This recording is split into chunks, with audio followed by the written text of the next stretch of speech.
जिन लोगों के पास GST number है, ऐसे बिजनेसमैन जिनके पास जीएसटी नंबर है, उनके लिए काफी इंपॉर्टेंट वीडियो होने वाली है। आज की वीडियो में हम जो टॉपिक डिस्कस करने जा रहे हैं वो है जीएसटीआर 9 और जीएसटीआर 9C में क्या डिफरेंस है। नॉर्मली लोग इसमें बड़ा कंफ्यूज रहते हैं कि जीएसटीआर 9 क्या है और जीएसटीआर 9C क्या है, दोनों में डिफरेंस क्या है, दोनों की ये रिटर्न्स किस किस एसएससी को फाइल करनी है, कौन सा बिजनेसमैन है जिसको जीएसटीआर 9 फाइल करनी है, कौन सा एसएससी है जिसको जीएसटीआर 9C फाइल करनी है, प्लस अगर फाइल नहीं की है तो उसकी पेनल्टी क्या लगेगी, कब फाइल करनी है, और अगर हमने फाइल करनी है तो क्या ये रिटर्न्स जो है, रिपोर्ट्स जो है, हमें खुद बनानी है या किसी चार्टर्ड अकाउंटेंट से ऑडिट करवाना पड़ेगा, ये वेरीफाई करवाना पड़ेगा। उससे भी बड़ी इंपॉर्टेंट बात कि इन रिटर्न्स में हमें दिखाना क्या है, ऐसी कौन सी इंफॉर्मेशन है जो जीएसटीआर 9 में जाती है या जीएसटीआर 9C में जाती है, उसको हम डिटेल में जो है आज की इस वीडियो में बात करने जा रहे हैं। सबसे पहले बात करते हैं जीएसटीआर 9 की। जीएसटीआर 9 की जो रिटर्न है वो होती है एनुअल रिटर्न ऑफ जीएसटी। हमने पूरे साल में जीएसटीआर 1 फाइल की है, हमने पूरे साल में जीएसटीआर 3 भी फाइल की है। चाहे आपने जीएसटीआर 1 और 3 भी, चाहे आपने मंथली फाइल की है या क्वार्टरली फाइल की है, अगर मंथली फाइल की है तो आपने लगभग 12 जीएसटीआर 1 और 12 रिटर्न जो है 3 भी फाइल की होगी। अगर आप क्वार्टरली स्कीम ऑप्ट करते हो तो आपने 4 जीएसटीआर 1 और 4 जीएसटीआर 3 भी जो रिटर्न है वो आपने फाइल की होगी। उन सब की जो समरी है, टोटल उन सब का है, वो हम जीएसटीआर 9 में दिखाते हैं। ठीक है, किसके लिए कंपलसरी है? अगर आपका टर्नओवर 2 करोड़ से ज्यादा है तो आपके लिए जीएसटीआर 9 भरना कंपलसरी है। इसका मतलब ये नहीं है अगर आपका टर्नओवर 2 करोड़ से कम है तो आप फाइल नहीं कर सकते, बिल्कुल आप फाइल कर सकते हो, वो ऑप्शनल है। अगर आपका टर्नओवर 50 लाख भी है तो आप जीएसटीआर 9 फाइल कर सकते हो, लेकिन कंपलसरी उनके लिए है जिनका टर्नओवर कितना से 2 करोड़ से ज्यादा है, उनके लिए जीएसटीआर 9 फाइल करना वेरी मच कंपलसरी। अब इसमें आता क्या है, हमारे पूरे साल की जो हमने सेल की है एज पर जीएसटीआर 1 और जीएसटीआर 3 भी, उसकी डिटेल्स, हमने कितनी परचेज किया है और उस पर कितना इनपुट टैक्स क्रेडिट लिया है उसकी डिटेल्स, हमने कितना आईटीसी रिवर्स किया है उसकी डिटेल, हमने कितना आईटीसी रिफंड मांगा है उसकी डिटेल, मतलब आईटी सीजीएसटी एसजीएसटी आईजीएसटी कितना क्लेम किया है, कितना पे किया है, कितनी लेट फीस और पेनल्टीज पे की है, each and everything contained in GSTR 1 और 3 भी जो है वो हमारा जीएसटीआर 9 में आता है। अगर जीएसटीआर 1 और 3 में कोई गलती होगी हमसे, ठीक है, हमारे पास एक अपॉर्चुनिटी होती है, हम जीएसटीआर 9 में डेटा फिल करके उस गलती को ठीक कर सकते हैं। अगर हमसे कोई सेल का बिल दिखाना छूट गया या किसी का आईटीसी क्लेम करना छूट गया तो वो सारी जो अमेंडमेंट्स कह सकते हैं या जो भी हमारी कमी पेशी रह गई है जीएसटी रिटर्न्स में, वो हम जीएसटीआर 9 में अपना करके उसको ठीक करके उसमें दिखा के अपनी गलती को ठीक कर सकते हैं। अब बात आती है कि जीएसटीआर 9 हमें फाइल कब करना है। जीएसटीआर 9 हमें फाइल करना है अगले साल की 31 दिसंबर को। जैसे ये साल स्टार्ट हुआ है 1 अप्रैल 2025 को, खत्म हो जाएगा 31 मार्च 2026 को, और उसके बाद 31 मार्च के बाद 9 महीने बाद 31 दिसंबर 2026 आएगी।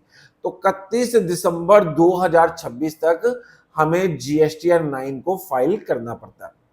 अब हमारे सामने एक और क्वेश्चन आता है, अगर हम टाइमली जीएसटीआर 9 फाइल ना कर पाए तो क्या होगा? क्योंकि हमने पहले ही बात की है, जिसका टर्नओवर 2 करोड़ से ज्यादा है उसके लिए जीएसटीआर 9 फाइल करना कंपलसरी है।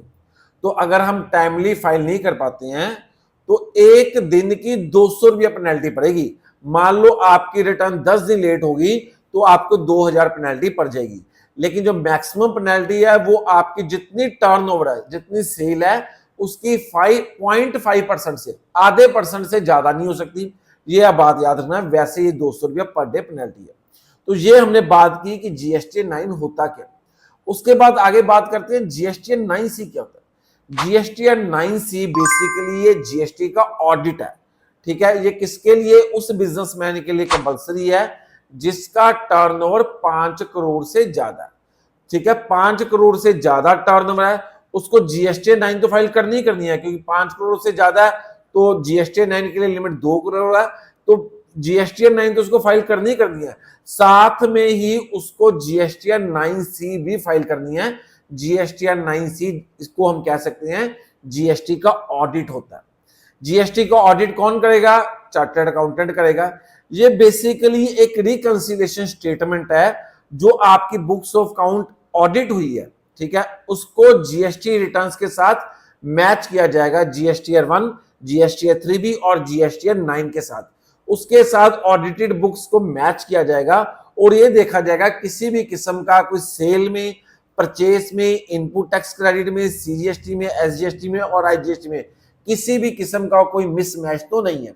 उस चीज को वेरीफाई करने के लिए जीएसटीआर 9C फाइल किया जाता है। तो आई थिंक आपका डाउट क्लियर हो चुका होगा कि जीएसटीआर 9 क्या है और जीएसटीआर 9C क्या है।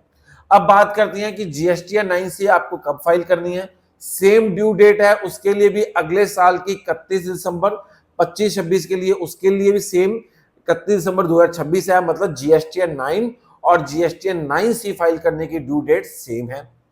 जीएसटीआर 9 आप खुद फाइल कर सकते हो, लेकिन जीएसटीआर 9C आप खुद फाइल नहीं कर सकते हो। उसके लिए आपको किसी सर्टिफाइड चार्टर्ड अकाउंटेंट से स्टैंपिंग करवानी पड़ेगी, उससे ऑडिट करवाना पड़ेगा, फिर वो तब जीएसटीआर 9C फाइल हो पाएगी। अब हमारे दिमाग में एक और चीज आती है कि अगर हम जीएसटीआर 9C को टाइमली फाइल ना करवा पाए तो कितनी पेनल्टी लगेगी। एक्ट में एज सच जीएसटीआर 9C को लेट फाइल करने की कोई पेनल्टी नहीं दी गई है। जीएसटीआर 9C जो है उसके लिए स्पेसिफिक कोई पेनल्टी नहीं है, लेकिन जनरल पेनल्टी जो है वो लग सकती है 50,000 रुपीज की। तो जनरल पेनल्टी 50,000 की लग सकती है, लेकिन स्पेसिफिक पेनल्टी जो है जीएसटीआर 9C के लिए कोई नहीं है। तो हमें बात क्लियर होगी कि जीएसटीआर 9 उन लोगों, उन असेसिस के लिए फाइल करना कंपलसरी है जिनका टर्नओवर 2 करोड़ से ज्यादा है, और जीएसटीआर 9C उस असेसी को फाइल करने के लिए कंपलसरी है जिसका टर्नओवर 5 करोड़ से ज्यादा है। जीएसटीआर 9 जो है वो हम खुद जो है तैयार करके फाइल कर सकते हैं, और जीएसटीआर 9C में हमें किसी सर्टिफाइड चार्टर्ड अकाउंटेंट से जो है ऑडिट करवा के ही फाइल करनी पड़ेगी। तो उम्मीद करता हूं कि आपको ये वीडियो पसंद आई होगी। आप जितने टैक्स प्रोफेशनल्स हैं, जो बिजनेसमैन है, जो आपके फ्रेंड्स हैं, कलीग्स हैं, जो अकाउंट्स और टैक्सेशन फील्ड में हैं, उनके साथ ये वीडियो शेयर कीजिए, काफी इंपॉर्टेंट वीडियो है, और चैनल को सब्सक्राइब